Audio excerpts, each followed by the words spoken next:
아멘. 할렐루야. 오늘 이 밤에도 하나님의 은혜를 사모하며 기도하는 자리에 나오신 우리 모든 성도님들 가운데 하나님의 은혜와 사랑이 늘 충만히 넘치시기를 주님의 이름으로 축복합니다. 우리 옆에 계신 우리 분들 보시면서 우리 집사님, 권사님, 장로님의 기도가 가정과 교회를 살립니다. 같이 한번 축복하겠습니다. 집사님의 기도가 나라와 가정을 살립니다. 2021년 미국의 여론조사 기관인 퓨 리서치 센터라는 회사에서 우리나라를 비롯해서 17개의 선진국을 대상으로 삶에서 가장 가치 있게 생각하는 것이 무엇입니까? 라고 이렇게 설문조사를 한 적이 있었습니다. 그래서 조사에 따르면 전 세계의 17개의 이 선진국 국민들의 삶에 있어서 가장 가치 있게 생각하는 것 1위는 바로 가족이었습니다. 그리고 2위는 직업, 그리고 3위는 물질적 행복이 이렇게 조사 결과로 나왔어요. 특별히 가족이 삶에 있어서 가장 가치 있고 중요하다라고 이렇게 여기는 나라는 17개의 나라 중에 무려 14개의 나라들이었습니다. 그리고 그러한 나라들은 대부분 우리나라보다 조금은 잘 사는 서유럽 국가들, 미국, 일본, 캐나다, 호주, 싱가포르 같은 나라들이었습니다. 여러분 혹시 이런 선진국에 이민을 가신 분들의 이야기를 한번 들어보신 적이 있었습니까? 저희 고모와 고모부도 이 연봉이 많은 이 외국계 은행에서 일을 하시다가 자녀들을 교육을 시키기 위해서 희망퇴직을 하시고 캐나다로 이민을 가셨는데요. 그곳에서 사는 것이 너무나 힘드셔서 몇 년 만에 이렇게 돌아오셨습니다. 왜냐하면 이미 이제 백인 위주의 공고한 사회 구조가 남아 있어서 이 적당한 직업 하나 구하기가 너무 어려웠던 것입니다. 그래서 대부분 아시아, 남미, 아프리카와 같은 제3세계에서 이민 오신 분들은 이 가장 고되고 힘든 노동을 하면서 이런 선진국에서 하루하루를 그렇게 먹고 살아간다고 합니다. 즉 이러한 선진국에 사는 사람들도 그들에게 있어서 가장 필요하고 중요한 것은 당연히 이 물질적인 풍요라고 할 수 있을 겁니다. 그런데 그들은요, 돈이 자신들의 삶에 있어서 가장 중요하고 가치 있는 것이다 라고 말하지 않았어요. 반면에 우리나라는 어떠한 결과가 나왔을까요? 우리나라 사람들 무려 62%나 되는 사람들이요, 물질적인 행복, 물질적인 풍요가 우리의 삶에서 가장 중요하다라고 이야기했어요. 그리고 더 놀라운 사실은 17개의 나라 중에 물질적 행복을 삶의 1순위로 꼽은 나라는 우리나라 대한민국밖에 없었습니다. 그러니까 우리가 살아가는 이 사회는 물질에 너무나 집착한 나머지 돈이 삶에서 가장 중요한 것으로 여기는 세속적이고 물질적인 가치관이 아주 팽배한 사회인 겁니다. 그리고 그에 대한 후유증으로 인해서 우리 인간이 기본적으로 가져야 할 생명 존중에 대한 너무나 중요한 그 가치와 기준도 다 그렇게 사라져 버리고 있습니다.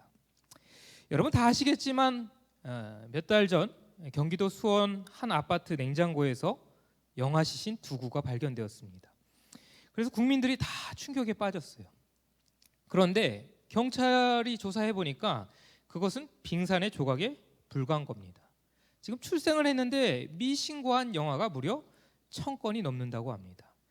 그리고 더 충격적인 것은요, 그러한 아기들을 죽인 범인들이요, 모두 다 모성애를 가져야 할 엄마들이라는 거예요. 그러니까 사람이 살고 죽는 것은요, 물질에 많고 적음에 달려 있는 것이 아닙니다. 사람의 마음에 어떤 가치관을 갖고 살아가느냐 따라서 행복한 삶을 살기도 하지만 반대로 참 허망하고 비참한 삶을 살아가기도 하는 겁니다. 특별히 예수 그리스도의 제자로 살아가는 저와 여러분들은 하나님의 말씀에 영향을 받아서 반드시 믿음의 가치관이 회복돼야 될 줄 믿습니다. 부끄러운 이야기지만 교회 지도자인 저 같은 목사님들 중에서도 이러한 물질의 유혹에 받아 믿음을 저버리는 경우가 이 시대 가운데는 빈번하게 일어나고 있습니다. 아들에게 큰 대형교회를 세습해주기 위해서 불법을 강행하는 분이 있는가 하면 노회장까지 했던 분이 교회 건물을 팔아넘기기 위해서 교인들을 다 내보내는 그러한 일도 있었습니다. 그러니까 외적으로 볼 때는 예수님의 제자로서 거룩한 삶을 사는 것처럼 보이지만 심령 깊은 곳에는 믿음의 가치관이 다 무너져서 세상 사람들의 윤리 수준보다 더 못한 삶을 그렇게 살아가고 있는 거예요. 그리고 이것은 다른 사람들만의 이야기가 아닙니다. 저와 여러분들과 우리의 가정의 이야기이기도 합니다. 여러분, 교회를 잘 다닌다는 그 사실 하나만으로 거룩한 삶을 사는 거 아닙니다. 단순히 내가 신앙의 연륜이 많다고 해서 아름다운 신앙의 열매를 맺는 것, 당연히 그러한 신앙의 열매를 맺는 것이 아니라는 거예요. 먼저 우리의 내면이 하나님의 말씀을 통해서 변화를 받으셔야 합니다.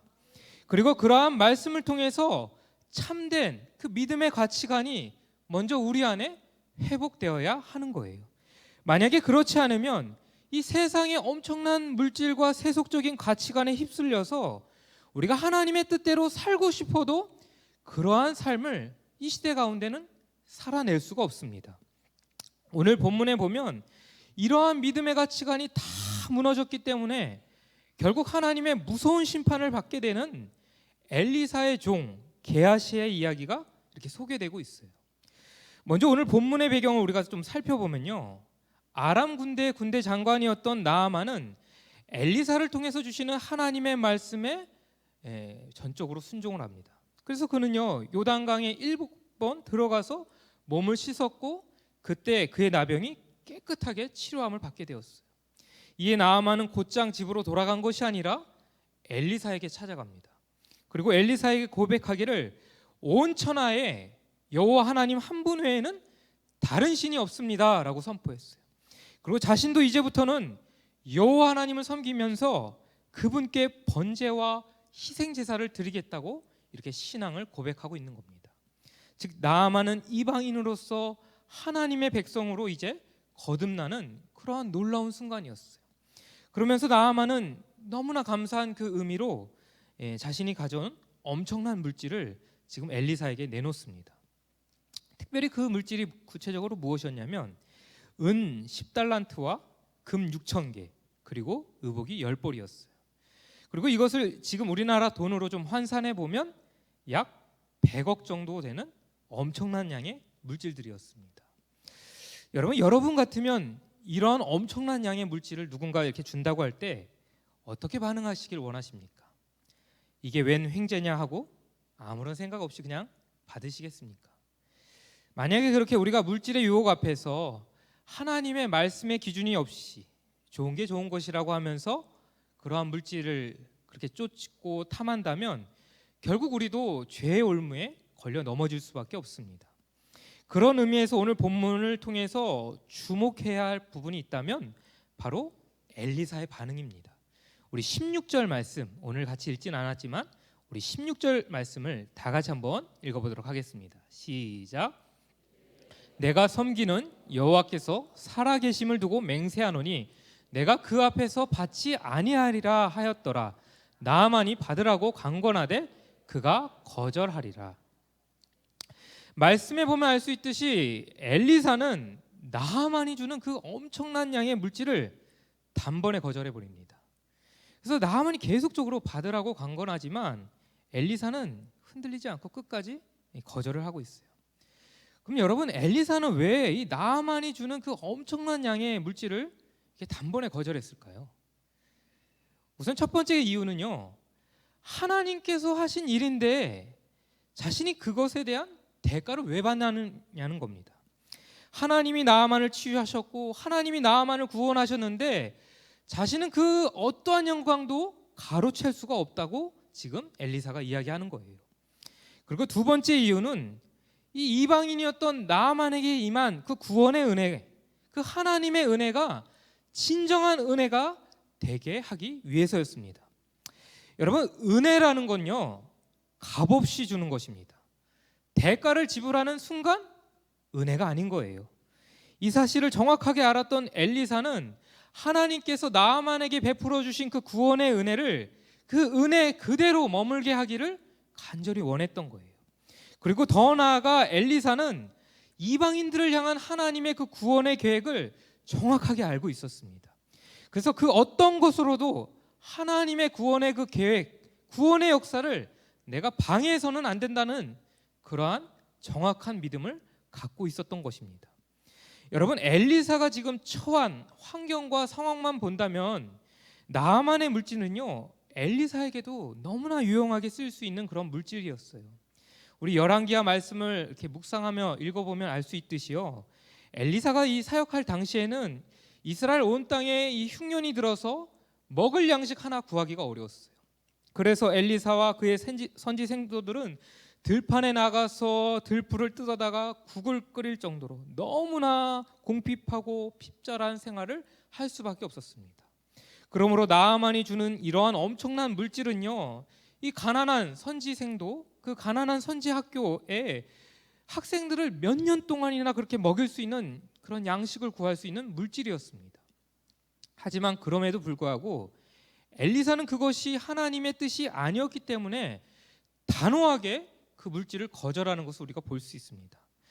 반면 엘리사의 종 게하시는 어떻게 행동합니까?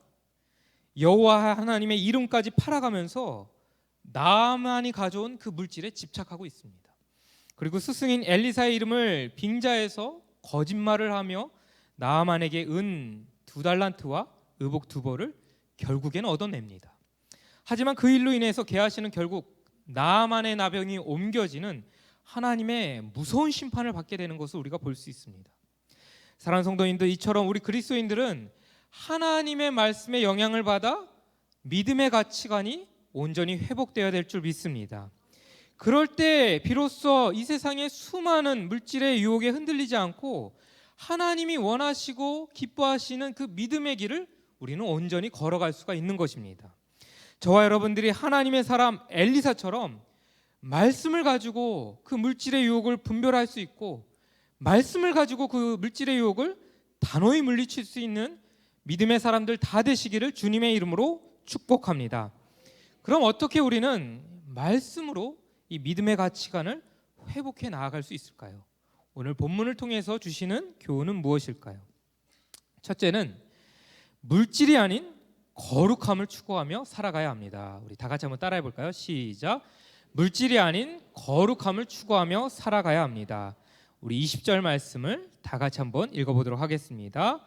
하나님의 사람 엘리사의 사환 게하시가 스스로 이르되 내 주인이 이 아람 사람 나아만에게 면하여 주고 그가 가지고 온 것을 그의 손에 받지 아니하였도다. 여호와께서 살아계심을 두고 맹세하노니 내가 그를 쫓아가서 무엇이든지 그에게서 받으리라 하고. 여러분, 오늘 본문에 나오는 엘리사의 사환 게하시는요, 그냥 엘리사의 심부름꾼, 이 하인, 종, 그 수준이 아닙니다. 엘리사 밑에서 수년 동안 말씀을 공부하며 제자로 훈련받은 선지사 생도였어요. 엘리사가 엘리야의 후계자 수업을 받았듯이 즉 게하시도 지금 엘리사 밑에서 선지자 훈련을 받고 있는 겁니다. 그래서 게하시는요, 엘리사가 하나님의 영에 감동되어서 행하는 모든 이적과 기적을 생생하게 눈으로 목도했던 그러한 선지자 제자였어요. 그는 엘리사가 수넴 여인의 아들을 그리고 죽은 자 가운데서 살리는 장면을 목격했고, 또 국의 사망의 독이 들어갔을 때 엘리사가 하나님의 영에 감동되어서 그 독을 해독시키는 것도 직접 체험했습니다. 그러므로 게하시는 스승인 엘리사를 본받아서 하나님께 쓰임 받을 수 있는 선지자가 되기 위해서 영적으로 성숙하며 늘 거룩함을 추구하며 살아가야 했던 것입니다.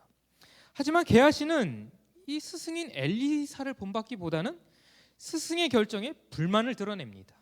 그리고 스승이 잘못된 결정을 내린 것을 자기가 바로 잡겠다고 하며 여호와 하나님께 맹세까지 해요. 그리고 지금 나아만을 쫓아가고 있는 겁니다.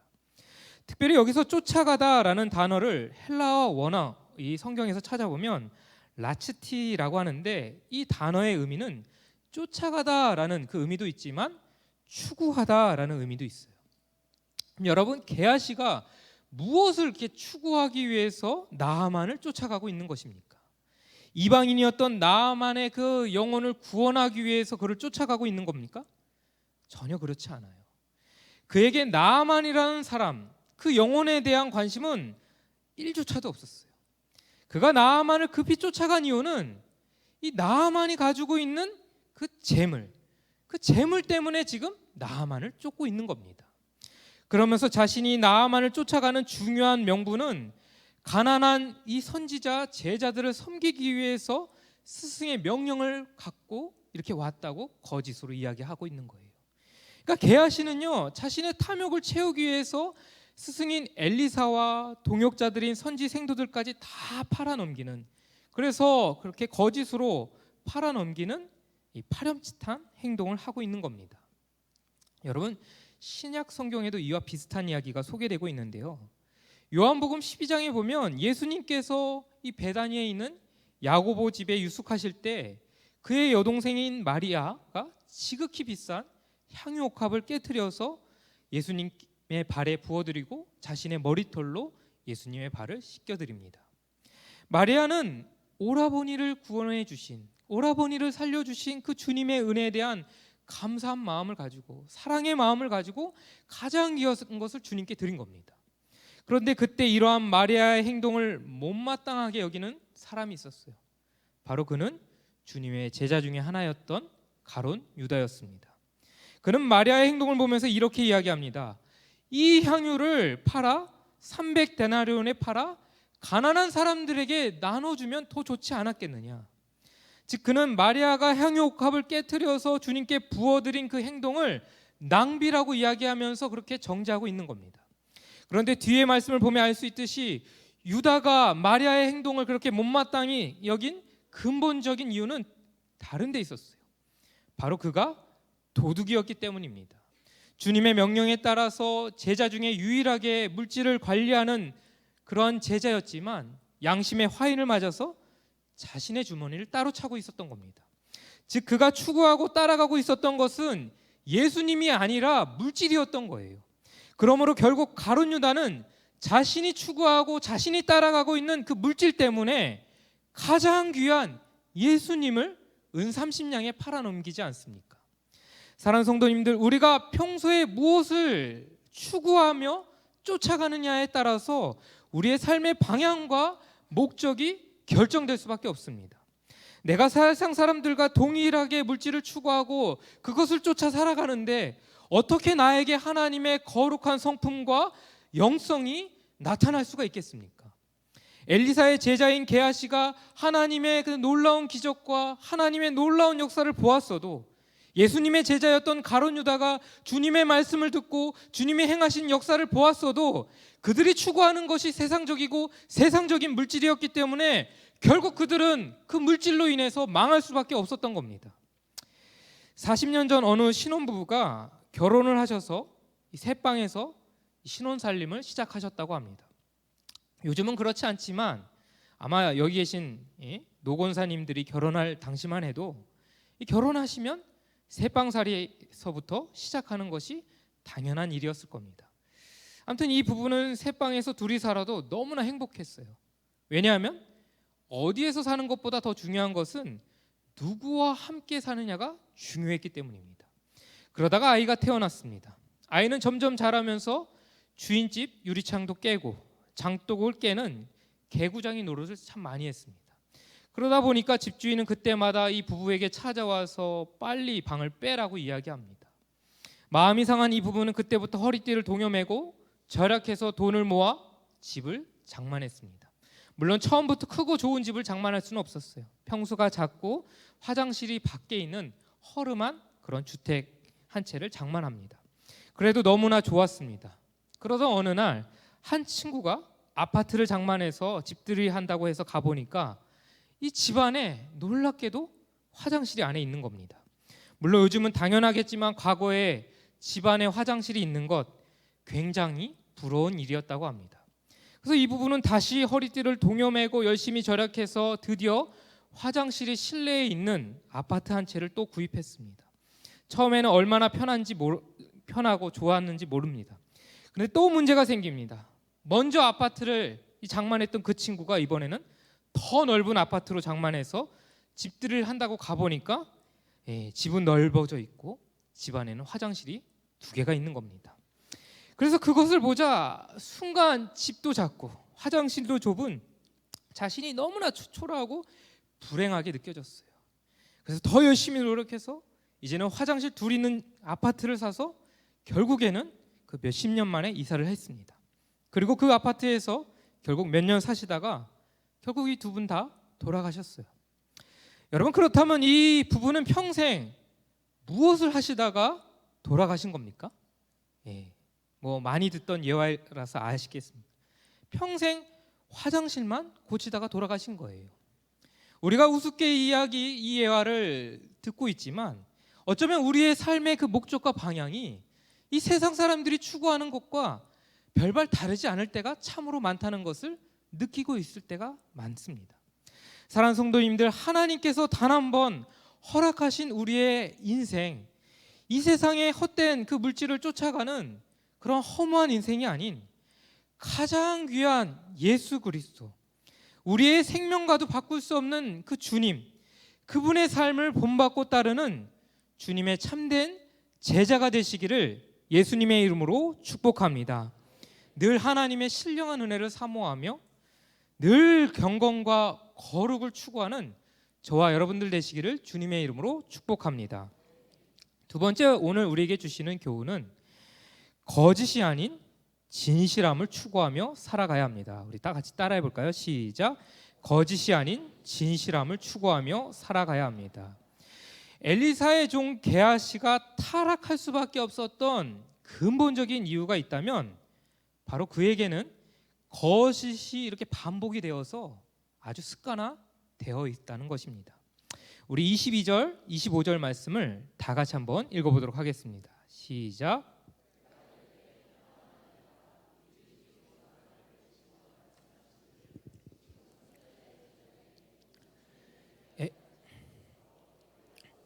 청하건대 당신은 그들에게 은 1달란트와 옷 도움을 주라 하시더이다.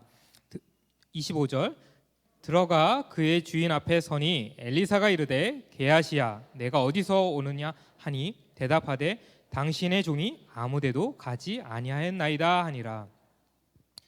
나아만을 찾아간 이 게하시는 물질을 얻어내기 위해서 엘리사가 지금 당신에게 자신을 보냈다는 거짓말을 합니다. 그래서 결국에는 은 2달란트와 의복 2벌을 얻어내요. 그리고 다시 숙소로 돌아온 이 게하시는 엘리사를 만나게 되는데 엘리사가 그때 또 묻습니다. 어디서 오느냐라고 물었을 때 그는요, 당신의 종은 아무데도 가지 않았습니다 라고 거짓말을 하고 있어요. 게하시는요, 이 거짓이 아주 습관화되어서 말할 때마다 자연스럽게 거짓말이 이렇게 터져 나오고 있는 겁니다. 여러분, 거짓도요, 습관화되면요 거짓말을 하는데 조금 더 거리낌이 없습니다. 그러다 거짓이 드러나면요 자기가 그런 말이 한 적이 없다고 그렇게 발뺌을 해요. 우리나라 정치인들을 보면 그렇지 않습니까? 자기가 어떻게 하든 유리하게 말하기 위해서 거짓을요 밥 먹듯이 이야기합니다. 특별히 거짓은요 이 마귀의 속성이기 때문에 이 마귀로부터 온 것입니다. 그래서 요한복음 8장 44절 말씀에 보면요, 이 주님은 마귀는 띄워주시죠. 너희는 너희 아비 마귀에게 났으니 너희 아비의 욕심대로 너희도 행하고자 하느니라. 그는 처음부터 살인한 자요 진리가 그 속에 없었으므로 진리에 서지 못하고 거짓을 말할 때마다 제 것으로 말하니 이는 그가 거짓말쟁이요 거짓의 아비가 되었습니다. 그러니까 주님은 마귀는 거짓말쟁이고 거짓의 아비다라고 정확하게 제자들에게 말씀해 주신 겁니다.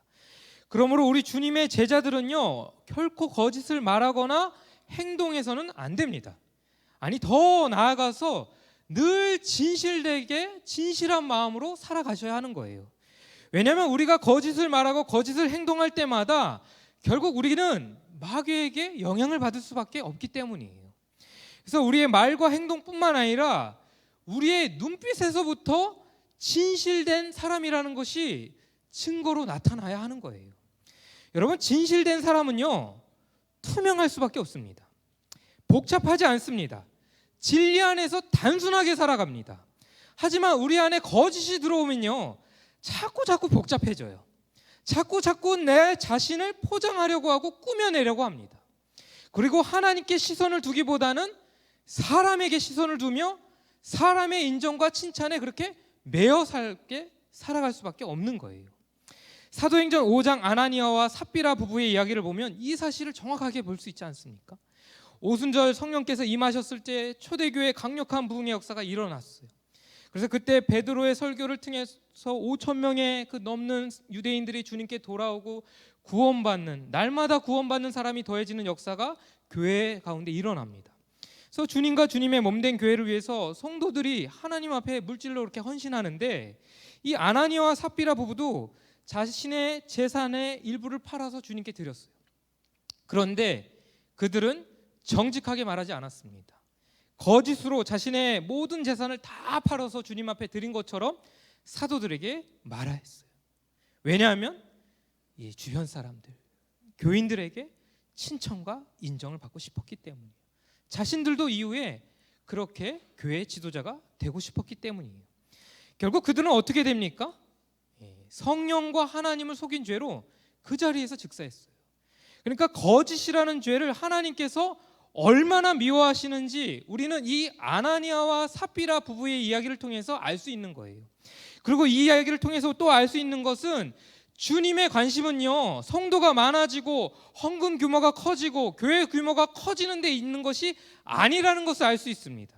하나님의 백성, 즉 성도 한 사람 한 사람이 성령을 쫓아 진실되게 살아가는 것에 우리 주님의 모든 관심이 거기에 있다는 것을 우리는 알 수가 있는 겁니다.